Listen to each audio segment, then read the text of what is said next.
in progress. Boker Tov, Shavua Tov, Bezrat Hashem, cette semaine, nous allons lire Parashat Devarim. Le livre de Devarim a un autre nom à part Devarim, Mishneh Torah. Mishneh Torah, Moshe Rabbeinu, avant de quitter le monde, avant de se séparer du Ham Israël, il reprend avec eux tous les enseignements de la Torah et il leur fait un résumé des 40 ans avec lui. Et Moshe Rabbeinu passe toutes les mitzvot de la Torah, une après l'autre, pour renforcer ce qui est faible, pour rafraîchir la mémoire, ce qu'on ne se rappelle plus, pour donner un sens et pour donner du goût à Am Israël. Avant son décès, Moshe Rabbeinu écrit 12 livres de Torah et il donne à chaque tribu un livre. Le Ikar de l'étude de la Torah, ce n'est pas l'étude de la première fois, c'est l'étude de la deuxième, de la troisième fois. Et de voir surtout comment on applique la Torah dans notre vie, comment on applique la Torah dans notre quotidien. Il y a beaucoup de personnes qui pensent que l'étude de Torah, l'effort qu'on fait pour étudier la Torah, commence et termine quand on est rentré dans un shiur, quand on aura fini le shiur. Et on se dit, j'ai étudié la Torah, voilà, j'ai assisté dans un cours de Torah. Et en réalité, la vraie étude commence quand on ferme le livre, quand on sort dans notre quotidien et qu'on applique ce qu'on a étudié dans notre vie. Ça, c'est la vraie étude de la Torah. Et de là vient le besoin de répéter et de réviser sur ce que nous avons étudié pour pouvoir mieux mettre en pratique ce que j'ai étudié. J'ai besoin de réviser. Et c'est pour ça que le Limud Torah, le Mishneh Torah, réétudier, c'est le Leshem Shamayim, le plus grand qu'il y a dans une étude de Torah. Il est vrai, quand on étudie la Torah, la première fois, on découvre quelque chose de nouveau. C'est toujours magnifique de lire quelque chose de nouveau. Quand quelqu'un a lu un livre d'histoire, a lu un livre, un roman, ça lui fait plaisir de lire et de découvrir la première fois. Deuxième fois, il ne veut pas relire le livre.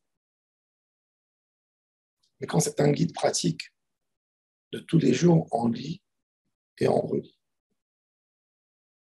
L'amour, quelqu'un qui aime la Torah, quelqu'un qui comprend que la Torah, c'est le guide pratique de sa vie. Il a besoin toujours de vérifier qu'il est bien, qu'il fait bien les choses comme il se doit. De là vient l'investissement de s'investir à réétudier. Mishneh Torah. La Gemara nous raconte sur les Amoraïm que quand ils entendaient quelque chose de nouveau, une nouvelle étude, une nouvelle halakha, ils révisaient sur cette halakha 40 et 50 fois, jusqu'au point où ils sentaient que cette halakha est dans leur poche. L'étude de la Torah nous demande de s'investir, d'approfondir, mais pas d'approfondir. Vérifier toujours que l'étude que j'ai étudiée est en pratique dans ma main, comme quelque chose qui est à ma disposition, comme un ustensile, lequel je peux utiliser du moment où j'ai appris comment le faire marcher, je sais le faire marcher, et il est à ma disposition chaque moment et chaque instant. Ça, c'est l'étude de la Torah. L'étude de la Torah doit être en pratique. Comment je fais que ça soit mieux en pratique? Et de là vient la répétition. Tu as appris le Shabbat. Tu connais les choses d'en haut. Tu connais les règles, plus ou moins, tu sais, ce qu'on a le droit de faire Shabbat, ce qu'on n'a pas le droit. Mais si tu veux mieux vivre ton Shabbat, tu dois connaître plus pour rentrer dans le détail. J'ai le droit de faire ça. Il y a un petit détail. Ça ressemble à ça ou ça ne ressemble pas à ça. Et ça peut venir que par l'étude, par une étude quotidienne, la répétition, apprendre, réviser, recomprendre qu'est-ce que je sais, comprendre où j'ai un doute. Ça aussi, c'est important. C'est important dans l'étude de Torah de définir ce que je ne sais pas bien et de définir quelles sont mes connaissances. Qu'est-ce que je sais? Souvent, on pose des questions à des gens qui n'ont pas des hauts niveaux de connaissances de Torah. On leur demande, est-ce que c'est kasher, est-ce que c'est pas kasher?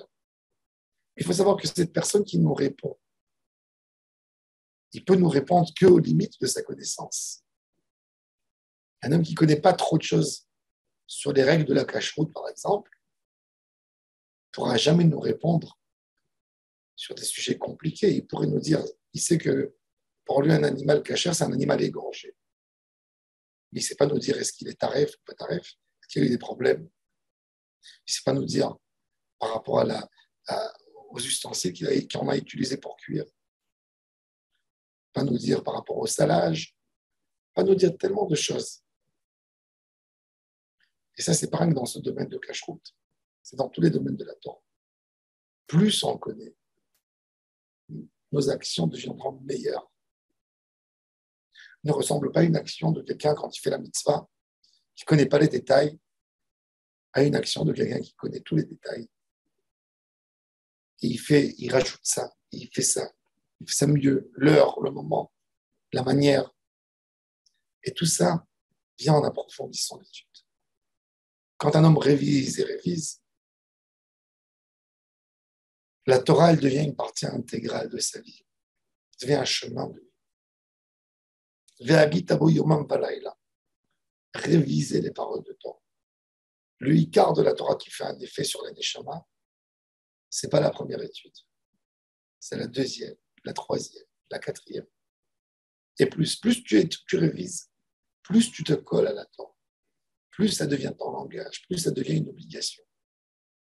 Ça, c'est le message principal que mon cher Rabbeinu nous a enseigné à la fin de sa vie quand il a décidé de nous renseigner la Torah. Ne pas se pencher sur des sujets nouveaux.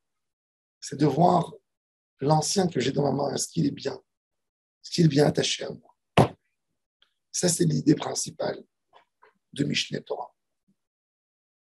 Chaque homme, de temps en temps, doit prendre le Rambam, le livre des mitzvot, et voir et passer sur les mitzvot et dire qu'est-ce que j'ai à renforcer, qu'est-ce que je connais de cette mitzvah, quelles sont mes connaissances, ce sont des connaissances globales, quels détails je connais sur cette mitzvah.